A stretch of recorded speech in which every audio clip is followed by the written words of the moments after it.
Greetings to you, friends. Thank you for inviting me to take part in the 11th International Congress of the Basic Income Earth Network. I'm sorry that I'm not able to be with you in person, as I know that you have been discussing a topic that is very close to my heart. You see, we stand at a historic crossroads. One road leads up to the higher ground of social equity and inclusion, human dignity, full economic participation, broad-based prosperity and growth. The other leads downwards to growing poverty and economic inequity, social conflict, increased joblessness, and pervasive insecurity. The high road involves time-honored values of solidarity, compassion, and care. The low road is characterized by selfishness and greed. It threatens the stability of our families and even our entire social fabric. We have a unique opportunity to wipe out hunger and abject poverty, to make sure that no one falls into absolute destitution. For perhaps the first time in history, we have the resources, the know-how, and the technology to make starvation and dependency relics of the past. But do we have the will? We can achieve this vision if only we can learn to use the wealth and resources entrusted to us to build real human security.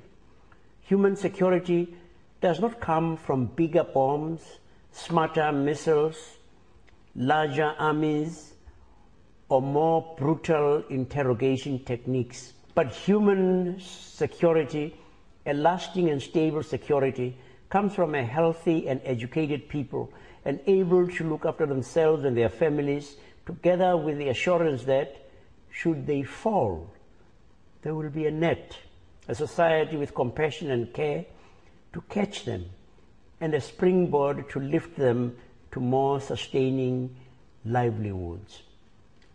Around the world, many governments are recognizing the important role that social transfers are able to play in fighting poverty, promoting development, enhancing productivity, and stimulating economic growth. It is no surprise that many emerging economies, including Mexico, Brazil, and my own country, South Africa, have recently expanded their social grant programs.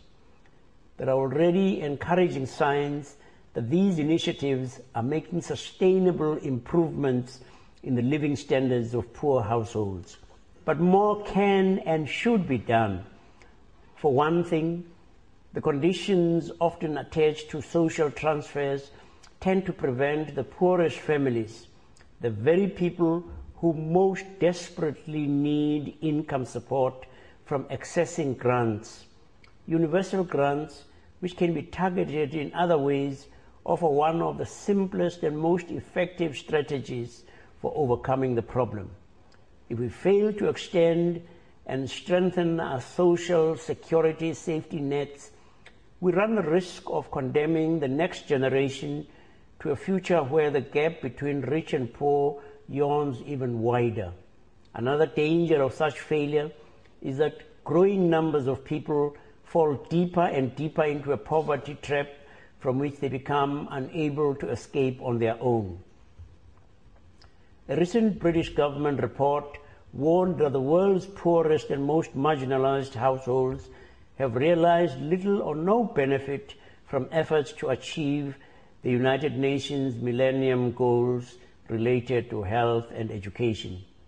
Public investment in health and education alone are not sufficient to enable these sectors to reach the poorest of the poor, because poor households experience other types of obstacles that prevent them from making use of their services.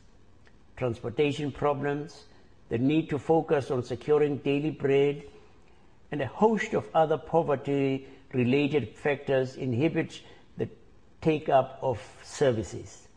In such an environment, social transfers offer multiple benefits. Not only do they provide direct relief from hunger, by enabling households to buy food and other basic necessities, but they also allow families to make long-term investments in health and education, thereby increasing the impact of public spending in these areas. In Southern Africa in particular, where the HIV/AIDS pandemic has exacted such an enormous human toll, social transfers can improve household nutrition, increase access to vital medications, enhance the effectiveness of both prevention and treatment programs, and allow people to live longer, healthier lives. Social transfers are not simply an issue for developing nations. We live in a world where technological advancements are reducing the need for human labor, particularly in less skilled professions. Even in industrialized nations, more and more people will need to explore new ways of making sustainable livelihoods for themselves and their families. As economies change, households are likely to face more frequent periods of uncertainty and transition. Social transfers can provide vital income stabilization during these periods. They can also help to achieve a more equitable distribution of wealth, thereby reducing the income inequalities that often emerge in periods of economic upheaval. Friends, I do not need to remind you of the importance and benefits of campaigns such as the Basic Income Movement that are designed to enhance the dignity, well-being, and inclusion of all people and to move us closer to our vision of social equity. Let me rather thank you for your shared commitment to this noble goal and encourage you to continue fighting the good fight.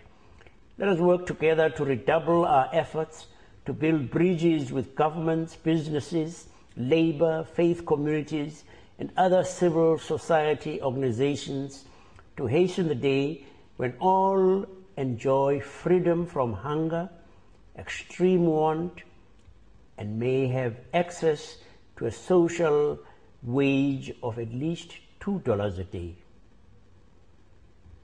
God bless you in your work.